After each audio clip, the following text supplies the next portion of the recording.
Hello, and welcome to Confessions of a Successful Leader, hosted by me, Andrew Tallents, the self-coaching expert.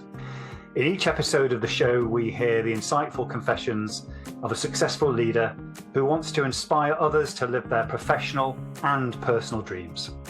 I am always keen to hear your feedback, particularly in relation to the kinds of leaders you would like me to invite onto the show in future.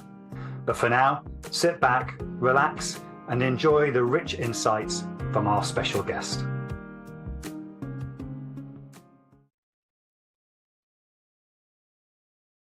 Hello, and welcome to another episode of Confessions of a Successful Leader, hosted by me, Andrew Tallents, the self-coaching expert. I'm delighted that Alex Rodriguez has joined me in the studio today. Alex, welcome. Thank you, Andrew. I appreciate it. Really love to have you on the show. We always get to know our guests by hearing your version of who you are. So start with that for us, Alex. So I'm Alex Rodriguez. I am CEO of Diversity DCG Public Affairs. We're a boutique public affairs and communications firm in Santa Barbara, California. I've done work throughout the country and into Latin America. I'm not a native of Santa Barbara, but I have been here since 1984. Both of my children are natives of Santa Barbara. I grew up in the Imperial Valley, which is in Southern California, right on the border, little town called Calexico. And I am bilingual, bicultural, and as my sister likes to say, by the border, because we grew up right on the border. My mother is an immigrant. She immigrated from Mexico, single mom, raised by her, my grandmother, and my two aunts, her two sisters, and I'm the oldest of three. Super. And looking forward to delving into that childhood system in a few moments. Before we do that, when you're not working, because I recognize it's a demanding role, what is it you do to actually recharge the batteries just to get out of that working mindset? So I meditate, but I primarily do martial arts. I've been doing martial arts since I was 8 years old, so I'm a 52-year martial artist. We grew up watching Bruce Lee movies. One day after having gone to see a movie with a friend of mine, came and my brother and I asked my mom, hey, can we do Kung Fu? A single mom, not a lot of income. She was hesitant until about 4 months later, kid a couple of years older than us was stabbed in our neighborhood. So she took us right down to the place and signed us up for lessons, and I've been doing martial arts off and on since then, mostly structured within an actual school. But when I was in high school and college, I wasn't doing formal training, but I would find people. Somehow we'd find each other and train with each other. And that's what led me into my meditation practice. I try to spend 20 minutes a day doing nothing, focusing on my breath. Every once in a while, I do visualizations, which there are two instances where what I visualized happened exactly as I visualized it. And it still gives me goosebumps when I think about it. But I'll try to focus on myself. And having been raised by a single mom, I never had a father figure. I tried to, when my children were growing up, I purposely set up my business so that I could work from home, so that I was able to pull them out of preschool, second grade, and go do something with them. Opening day at Dodger Stadium, I did that with my daughter a couple of times. I did that with my son once. I coached both of their soccer teams and basketball teams. So I tried to spend as much time with them as possible. And again, that's, if I were to psychoanalyze myself, that's me overcompensating for not having a father in my life. And that's okay. I mean, I came to terms with it a long time ago, but I would say that I may have overcompensated with my kids. And are they better for it? I hope so. I'm very proud of both of them. We can only do what we can do, and I'm looking forward to seeing how this connects to leadership as well. But I really appreciate you sharing what you've shared so far about what has shaped you as an individual. I'm really interested, before we move on from the martial arts, because I'm sure the audience will relate to this. Obviously, we're aware there are different forms of martial arts. So which are the ones that you've tend to majored on during these 52 years? So initially, my brother and I did Shaolin Kung Fu, Naga Kwan, which is 5 animal fists. And I got up to a second degree black belt in that. Then I just did a lot of stuff on my own with people. There was no rank. It was more for the exercise, the well-being, the movement, just to keep my training up to speed. And since then, I've got a second degree black belt in Yoshinryu Jiu-Jitsu. I also am a certified instructor in Jeet Kune Do, which was the martial art that Bruce Lee developed. And it's more of a philosophy than a martial art. And that's what attracted me to it. Yeah, there was some very rigorous exercise. I used to train with one of my instructors here in my garage, and there were still bloodstains on the floor from getting hit in the face. And right now, my primary or my only practice is Hapkido, the Korean martial art. It's a self-defense martial art. I'm a fifth degree black belt in Hapkido. I've been doing it now since about 2000, I believe, 2005. And through that, the lineage, the instructor that I used to have, his stepson now owns a school. He also taught Taekwondo. And through him, I also am a fourth degree black belt in combat Taekwondo. And, I don't do that anywhere near as much as I should. But my Hapkido training or our style of Hapkido has a lot of Taekwondo in it, particularly the strikes and the kicks that we use. But, I enjoy it. I teach black belt class. I also teach black belt candidates, which are people that are getting ready to test for their black belts. And we actually have a test coming up in a couple of Saturdays. And I'm excited about that. Again, seeing the growth in students, seeing the growth in myself. My son, who's now 25, he's a fourth degree black belt in Hapkido. He doesn't train anymore. And I asked him about once a month, hey, Joey, are you ready to start training again? And it's just a part of it is the schedule. Just his work schedule doesn't allow him to do it. And I think he also wanted a break. And, I told him, your break's been going on since COVID started. We're 5 years in. Come on. I love it. Only a dad can say that. And Yeah. I'm already feeling this calm energy, from you, and hopefully you're feeling it from me. For me, it's not about martial arts. I think it's about who we both are as human beings. So I really appreciate how you're showing up. So let's get to know Alex as a child. You've already described the backdrop there in terms of immigrant mother coming, from Mexico and single mum. So what was it like for you growing up in that family? What did you find most challenging aspects of your childhood? Well, the lack of a father figure, obviously. I was raised by my mother, her two sisters, my grandmother, and two cousins of my mother's would spend a lot of time with us. So there was I had a lot of female energy around me, which I wish there were more female leaders in the world. Having seen what my mom did, she came to this country, and she's basically my father figure to a certain extent. She's my mentor. She's someone that I look up to because of what she did. Her grandfather, my great grandfather, back in the 1950s. So she was born in 1940, so in the early 1950s, said, you need a career. You need to do something. At the time in Mexico, especially where they were at in northern Mexico, young ladies didn't go to college very often. So he wanted her to be able to have something that she could fall back on. So he sent her to secretarial school. Fast forward to the 1960s. I was born in 1964. My brother in 65 and my sister in 66, which is about the time that my father left. My mother, late 60s, gets a job cleaning an office. Doesn't speak a word of English. She gets to know one of the ladies in the office. She befriends her, and they're talking. And my mom made a comment about, I went to secretarial school. Oh, can you type? And she's like, yeah, how fast? Not about 100 words a minute. No, you can't. She's like, give me a typewriter. So at the time, this was the IBM Selectric typewriters, right? The electric typewriters. The lady gives her something in English that my mom can't read, puts it up, and my mom types it up, 0 mistakes. They timed it. It was like 101 words a minute. So she says to her, I'm going to sign you up to learn English. So she went to school at night to learn English. She learns English. Then she gets a job as one of the clerical people in this office. Fast forward 30 years later, she retires from that same place as the director of the program. In the meantime, she went to school at night to get an AA degree. Then she traveled from El Centro to Redlands, which is about a 3-hour drive once a week, every Monday, for her bachelor's degree.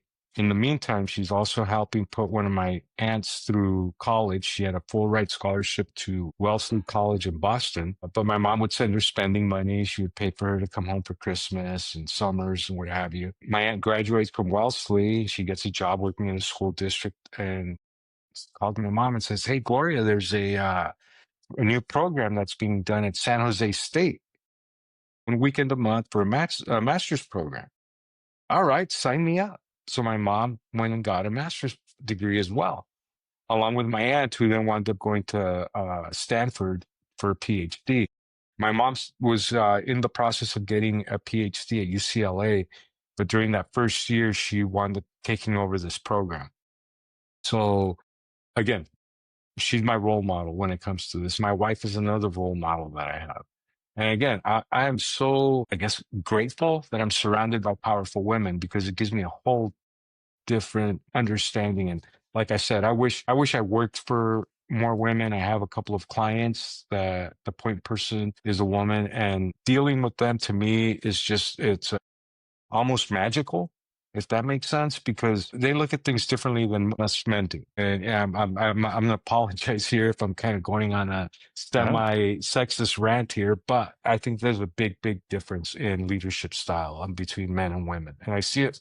I see it in my daughter. She's a college professor, and I see it in her, just the way she deals with us. And she's getting married in October, and just seeing the woman that she's become, from the little girl that I held in my arms 5 minutes after she was born, to this beautiful, powerful young woman. And again, I see it in my wife. I see my mom, who's now 85. I still see it in her. She's still the matriarch of the family, and my brother, my sister, and I will do anything for her. I love that. We'll come to that in terms of how that then sometimes manifests in both positive and negative ways as we go through the journey. Mm-hmm. But thank you for that backdrop. So can you remember, Alex, the earliest memories you have of what your dream was? My dream was always to help people. And again, I got that looking at my mom, which, what she did. She worked with migrant students. These are kids that move around from many times state to state, but their parents would work in the crops in the Imperial Valley during the winter and then move up to Fresno or Bakersfield or Watsonville during the summer, and they would follow the crops. And seeing her work with them was amazing, because I saw her help kids get into Harvard, into Yale, because of the work that she did. I saw the way people reacted to her. I went with her to a couple of conferences, the way people reacted to her when they saw her. And, she instilled in all of us, to work to help other people. And the work that I do now, I think, is work that, that goes in that direction. And, from a professional standpoint, I volunteer for a lot of stuff. And I'll never forget, years ago, my wife and I were having an argument, and 90% of arguments with couples is about money, right? And so we're having an argument about how, you should be more focused on your business instead of, being on the board of the Chamber of Commerce, on the board of this. And I said to her, hold on a second. Went over to my office, printed up my list of clients, came back. She was in the tub, and I read them to her. Blah, blah, blah, Chamber of Commerce, blah, blah, blah, the showgrounds, blah, blah, blah. So it was from exposure that I had. And again, all of us love money. Bottom line, right? We needed to pay our bills, to buy food, but I never really looked at it that way so much. I know the money's going to come if I do the right thing, and if I'm helping people, I'm doing the right thing. And that's that's the attitude that I have when I'm working with a client. What's my client looking to do, and how can I help them get there? And I'm fortunate that I turn away more business than I take, only because I get companies that I don't agree with their values, and it's like, thank you, I appreciate you contacting me, but I'm not. This isn't what I want to do. I don't want to mess up the environment. I don't want to sell sugary drinks to kids. I don't want to push something on people that they don't need. I did that when I was younger. I did that when it was about money. And I don't want to do that anymore. And I don't. I haven't done that for 30 years probably. And again, it's about trying to do good for others. So going back to your question, that was a long answer to your question. I just remember my mom sitting at the dining room table with the parents of a young man or young woman that was trying to get to college, and her giving them advice on how to do that properly, calling people up, asking them to write letters. And when I was in high school, my dream was actually to be a pilot. I wanted to go into the Air Force Academy. And that dream was crushed by my congressman. Because you have to get a letter of recommendation. And my congressman at the time was someone that was, for lack of a better term, racist. And we went to him, and the guy's like, "No, not going to do it. Got the grades. No, not going to do it. Not going to write a letter for you." And was it because of who I am, or was it his beliefs? It doesn't matter. He just didn't do it. So that, and after that, it's like, okay, I'll do something else. And, I think, and my dream from there, go to the Air Force Academy, be a pilot, maybe study law. So when I retire, go into law school, or, go into practicing law. I came up to Santa Barbara to go to UC Santa Barbara. And I went into the film program. And I thought, this is my way. I'm going to go study film, then go to law school and go into entertainment law. That didn't work out either. And that's okay. I'm actually glad it didn't work out. Alex, let's just pause there, because it's lovely that you've described the backdrop of the family and your mum in particular, and then these two setbacks, if you like. I know you can look back at it now and say it's okay, but we both know that when we're younger and we have those kinds of things we're working towards, taken away from us. Just talk to us about what was most challenging about that for you in terms of both of those things. Again, having that dream crushed about wanting to be a pilot. I didn't want to be a combat pilot. I didn't want to go kill people, but I figured that if that's what I did, that's what I did. But what I wanted to do, again, is go into the Air Force, to get a career out of it. And it was disheartening, to say the least, to have your member of Congress look you in the eye and say, "I'm not writing you this letter." And there was no other way I could get in. I mean, that was one of the requirements at the time. And then coming up to Santa Barbara to go to school, I wound up having to leave UC Santa Barbara. Was more interested in drinking beer and girls and studying. And, that was a setback in and of itself, because I knew that my options were limited. And I always thought, I'll go back to school. Eventually I did 20 years later, and got my degree. But not following through, or not being able to follow through and go work in the entertainment business. That was a little bit of a setback, to say the least. But it was interesting. I sobered up, and I've been sober now since 1989, October 28th, 1989. And that kind of led to, again, my refocusing on martial arts. But it also took me back to school. And I have a funny story to share, if you have a minute. I'd done some work for a client. I was doing a lot of work in the U.S. Hispanic market. I worked at a magazine. When I left there, that was my focus when I started my business, marketing consulting.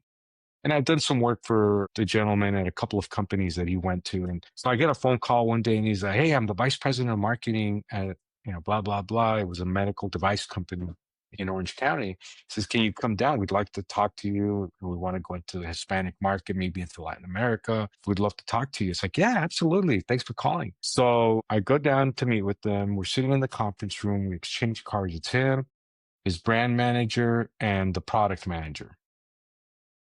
Two young women, both of them, you look at their cards, there's, I'm just making up these names: Susie Smith, MBA. Natalie Jones, MBA. Like, okay. So I give them my card. One of them says, "Oh, Alex, where'd you get your MBA from?" I said, "I don't have an MBA." The other one says, "You don't have an MBA, and you're here you want to give us advice?" And I looked at her and I said, "You know what? I don't even have a bachelor's degree, but Steve called me. Steve knows my work. He knows what I could do. We don't know if we can, take advice from someone who doesn't even have a bachelor's degree." I said, "Okay." Started folding my stuff up, packed it in my briefcase, and started to walk out. And Steve stopped me, and he's like, "What are you doing?" And I said, "This isn't going to work out." He goes, and in front of them, he goes, "They have nothing to do with me hiring you. I'm the one that's going to hire you." And I said, "Yes, but the relationship is already soured, because they're not going to trust anything I say." So I don't need this. You don't need this. You don't need to be undermined. Thank you. I appreciate you. So 6 hours in the car to be there for 5 minutes and do that. I mean, it was a lesson for me. And I had already restarted, I started, the process of going back to school about 2 months before that. And I wound up getting my bachelor's degree, and I was admitted to law school about 7 years ago, but I never followed up on that. I was way too busy. Everything works out for a reason. And Of course it does. I'm so glad I am where I am now, quite frankly. It's great to be here. But that's what this show's about, Alex, and it's really interesting. So I'm sure the audience is really shouting out at me to ask this question, because what's coming up for me is, bearing in mind how you've already described the strength of your mum, who went through that from where she started in terms of the English and then the various qualifications and keeping on going. And then obviously your trajectory to that took a very different route. Mm-hmm. What was going on in terms of that dynamic in the family then, where you'd obviously seen that success for your mum and your aunt, but obviously it was slightly more challenging for you? It was something that I certainly grappled with, and quite frankly, it took me getting sober, refocusing to truly appreciate what it is that my mother went through, the sacrifices that she made for us. And I remember very clearly going to JCPenney to buy some back to school clothes. And, she pulled out a pair of 501 Levi's that she was going to buy for us. And at the time they were like $12, $18 or something. And I said, but Mom, look, I can get 2 pairs of these for like $6 each. And she looked at me and she's like, yeah, but those are cheap. They're cheaply made. This one pair will outlast 5 pair of those. Just the things. And seeing her spend the money, not just on me, but on my brother and sister, to get what we needed, to get quality clothes, quality whatever. And yet seeing her sacrifice and wearing the same, 5 outfits, 6 outfits, not buying things for herself. And then seeing her, once the 3 of us were out of school or out of the house, all of a sudden she has this, and she's getting promoted, continuing her trajectory, and seeing her all of a sudden taking trips to Europe. Her and my sister going to Europe for 2 weeks, 3 weeks at a time, going to Africa, seeing her buy her dream car. She always wanted an avocado green Mercedes-Benz, and she couldn't find an avocado green one, so she settled for, I think Mercedes calls it champagne rose.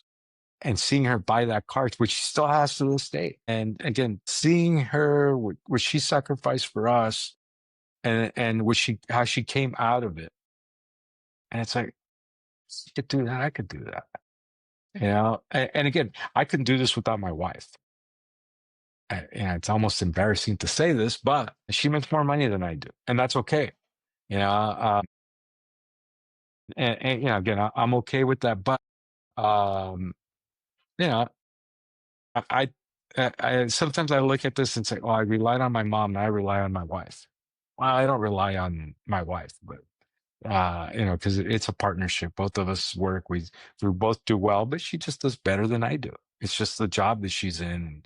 And she's been at the job. She just celebrated 35 years on the 15th of April at the same job. So, that says a lot about her. And again, I'm very fortunate that I'm in her life, that she's in my life. But anyway, I can go on about her forever. No, it's fine. And again, some people listening to this, because we know the kinds of leaders that listen to this, and they tend to be people that are very driven and say have clear purpose, etc. And then sometimes there's a period of their lives where it doesn't tend to work out, and you've described yours in that sense. So I'm just wondering, in terms of you sobering up, as you said, what was the key element of that, either someone or something that enabled you to get on that side of being sober in that sense, from a period of where it was difficult to do that? What was the key factor? Well, the key factor was seeing my sister sober up, and she's 2 years younger than me, and waking up hungover, calling in sick to go to work, or not going to work, or staying out till 4 a.m. and having to get up at 6 to go to work, and showing up drunk still. that wasn't good. I could feel my health deteriorating, and I'm sure I still have um, some complications from that. And that's probably a strong word, but I have high blood pressure. I have high cholesterol. That's certainly genetic, right? But I'm sure that played into it. I used to smoke as well. And not, I wasn't a big smoker, but every once in a while I'd have a cigarette. And, I, again, being able to wake up at 4 in the morning, 4:30 in the morning, sit down and meditate for 20 minutes, 30 minutes, being able to go to the gym and work out, being able to spar against kids a third my age, and still, get in a few licks. I'm just grateful. Every day I wake up, it's the first thing I do is I touch my chest, and I mean, I'm not a religious person. I was raised Catholic. I still consider myself Catholic. I consider myself more of a Buddhist, but I still give thanks to whether it's God, the universe, whatever, that, hey, I woke up again, and I have an opportunity to do something. And, I take a lot of inspiration from writings of the samurai.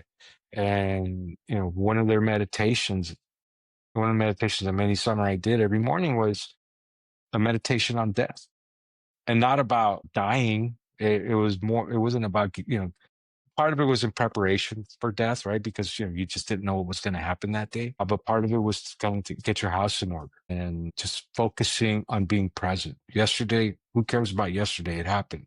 Tomorrow's not here yet. Why worry about it? Focus on the right now. And that's kind of the leadership style I've taken. Yeah, you have to plan. Don't get me wrong. You have to sit back and analyze, what happened, right? Marketing campaign, lobbying effort, whatever, that failed or that succeeded. You need to analyze that. You need to plan ahead. Uh, it doesn't matter. It's not here. That happened already. You can't change what happened. You could change the way you react to it. You can change the way you plan for future events by, educating yourself on that. But, one of the things that I learned a long time ago is that it's okay to fail. And this is something that I try to instill in my kids. It doesn't matter if you fail. Yeah, it sucks if you get an F on your report card.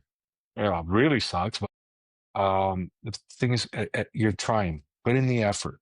And I do this with the black belts that I work with. I do this with clients. I do this with people that I mentor.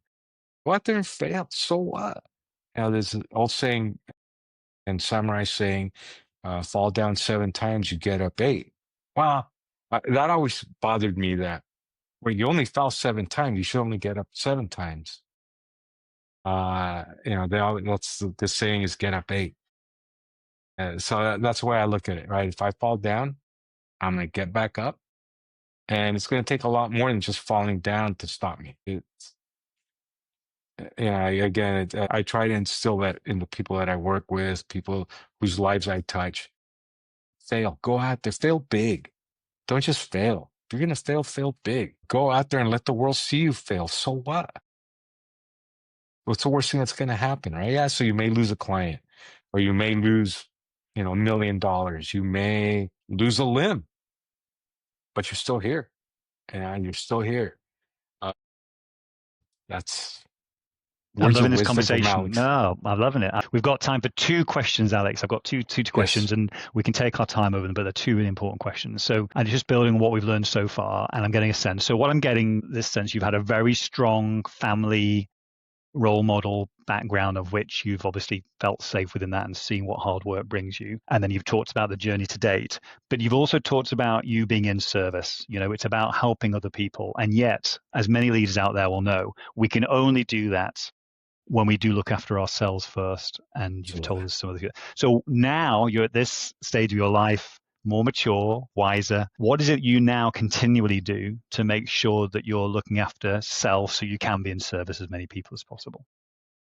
I try to be as good of a person as I can be. And if you ask my wife, she'll tell you that I fail a lot more than I succeed. Again, Our arguments are not about money, but they're about, me honking at somebody for cutting me off. So don't do that. Be a nice person, especially with what's going on in the world today. And I've tried to change my attitude on that. I try to be a nicer person. Again, meditation, reflection. One thing that I don't do that I know I should is journal. For whatever reason, back from when I was in school, I just had this aversion to journaling. But I focus on myself. I try to get out of myself. If I'm, pardon the language, pissed off about something, I can either sit there and just fume and really let it get to me, or I can call somebody and say, hey, do you need a hand with this? You mentioned a couple of weeks ago that you were going to be doing something. Can I help you with it? It's like at the school where I train at Santa Barbara Dojo. I don't get paid to teach. I don't want to get paid to teach. That's my way of giving back, because I've had some amazing teachers that a lot of times didn't charge me. And so that's my way of giving back and moving that forward. So I'll do that. I'll see someone at the school that is having a problem, or I hear, oh yeah, so-and-so's uncle just whatever. I make an effort to go and talk to them. And there are a couple of kids that, I have ADD, and they have a hard time focusing. So I go out of my way to go to them and remind them about how good they are, and how great their martial arts, whether it's a kick or a punch that they do. And I try to bring them out of that and kind of bring them back into the moment, instead of them spacing out and thinking about other things. But yeah, to me, again, being of service, being able to, even if calling my assembly member and saying, hey, can I help you with anything? I just saw something. Do you need some advice? Can I point you to someone? Or, my member of Congress or a city council member, friends of mine, and I'll see something on Instagram. Here's an opportunity for me to reach out to somebody and make a phone call, pick up the phone. I try to do it at least once a day. Pick up the phone and call somebody that I haven't talked to in a while and ask them, how are you doing? Right? Because that gets me out of myself. It's easy for me to sit here and say, damn it, I just lost that client. Or, my God, it's been, 3 weeks and I've been waiting for something or whatever. Get out of myself. And I probably need to do that more with my own family, with my kids, with my wife, my mom. And just reach out to them more on a deeper level, instead of just, hey, have a good day, see you after work.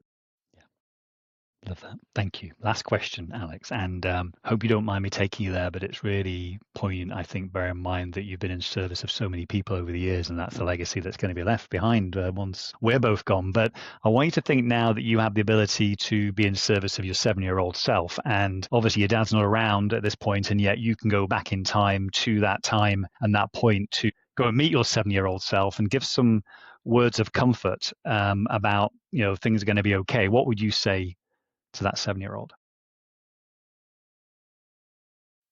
What I would say is, and I kind of need to set this up, because as we were talking, I remembered this. When I was in 4th grade, my 4th grade teacher was going around the room asking all the kids what they wanted to be. And so she comes to me and asks me, Alex, what would you like to be when you grow up? And I said, well, I'd love to be an Air Force pilot or an architect. She looked at me and she said, Alex, with that stutter you have, probably be better off being a welder or a mechanic. Go back a couple of years. My first language, even though I was born and raised in California, my first language was Spanish, because that's what we spoke at home. So I go to kindergarten, 1st grade, all of a sudden I'm having to learn English. So I developed the stutter, which is it still comes out when I'm nervous. When I'm really nervous or my adrenaline shoots up, I will stutter a little bit. And I actually wrote a letter to President Biden about this. And I got a nice little note from him. Thank you, I appreciate it. But the purpose of that letter was to let him know about my 5th grade teacher, Joe Obeso. I'll never forget this guy, Vietnam vet, lost part of his hand when a grenade fell into the foxhole he was in. He picked it up to throw it out, and it blew part of his hand off. He had to learn how to write with his left hand because he was right-handed. But he was committed. He used to do push-ups with these, or not push-ups, pull-ups with 2 fingers that he had left. Would jog every day. My mom says that he still walks by her house, and he's in his 80s now. walks by her house every day. If we were first day of school, what do you guys want to do when you grow up? So I said, well, Mrs. Mild asked us last year what I wanted to be. I said I wanted to be, Air Force pilot or an architect. And she told me, go learn, or, be a welder, be a mechanic because you have a speech impediment. I said, all right. So we had recess. We come back in from recess. Like, hold on a second. So he held me outside and gives me a piece of paper. Give this to your mom. And I'm like, first day of school and I'm already in trouble? I said, what is this? And he goes, it's a relief that she needs to sign. I'm going to get you a speech therapist to work with you to help you get rid of that or work on that stutter that you have. And in hindsight, I owe a lot to him, both to him and to my 6th grade teacher, who were 2 male figures that I had in my life. So going back, what I would tell to my 7-year-old self is find people, both men and women, that care about you, not what you could do for them, but they care about you as an individual. And I've been blessed that, I'm getting a little emotional here, that I've had certain people in my life that were these mentors, and I use air quotes because they were more than mentors, they were friends. One of whom was my martial arts instructor. We had a falling out, which was more on him, and that's okay. Obviously I had a part in it, but it was more on him. But this is a guy that I trained with for 15 years, 16 years. And he was always very encouraging to me about whether it was my martial arts training all the way to business, to personal, to the point where he even suggested that I seek out my father. And I did. And we kind of communicated. He passed away a few years ago. So I never got a chance to see him in person. I didn't see him until I was like 4. But, find good people to emulate because they learn from you. Not only are you teaching me, but I'm teaching you. And that's the way I look at it when I teach martial arts. I don't do it, look at me, 5th degree black. No, I do it because I'm learning from the students, and just learn from every opportunity that you have. Don't be afraid to fail. I was so afraid to fail, which led to a fear of success. Right? Now I'm successful. I know it's going to go away at some point. Now it's like, so what if it goes away? I've got plenty of people in my life that if I were to lose everything today, that I could call someone and say, hey, can I come stay with you till I'm back on my feet? That's my biggest concern, or was always my biggest concern. Where am I going to live? Right? We just paid off the home that we live in a few months ago. And hey, if all goes to hell, I know we could sell it and walk away with a nice chunk of change. But again, if something were to happen, I know I've got plenty of people whom I've helped, that I know that I can always go to. And don't be afraid to make lasting relationships, lasting friendships. And that's one area where I know I need a lot of work myself. And my wife and I, have this conversation every once in a while, and I tell her I have no friends. And she's like, what do you mean you have no friends? You've got Steven, you've got Amitabh, you've got so-and-so and so-and-so and so-and-so. And she'll rattle off my friends. And part of me thinks that I do it just to get an affirmation from somebody else that, I'm, for my wife, right? The one person that I respect and love the most. But don't be afraid. Do not be afraid, and listen more than you talk. That would be the other one, because I do have a tendency, as you've noticed, that I can just kind of keep going and going and going. But that old saying, right? God gave you 1 mouth and 2 ears. Alex, you've been the guest today, so it's been absolutely right that you've been telling us this beautiful story with the twists and turns and the role models in your life, and the sort of piece that you're at now with your meditation and martial arts, and yet still more work to do, as you say, in terms of we're never finished products. And what I love about what you said, and the title of this particular podcast of Confessions of a Successful Leader, we only determine what success looks like ourselves, and if we come from within, as opposed to how other people view what success is. So I really appreciate you being on the show today. I've loved every minute of it, and thanks again, Alex. Thank you. I appreciate it. I hope you enjoyed this episode of Confessions of a Successful Leader. You can access all previous episodes of the show at confessionsofaSuccessfulLeader.com. If you are interested in finding out more about conscious leadership and self-coaching, just type in Andrew Tallents into LinkedIn or your favorite browser. and you'll find my contact details and all the content that you need. Until next time, don't forget to stay present, curious, and above all, conscious.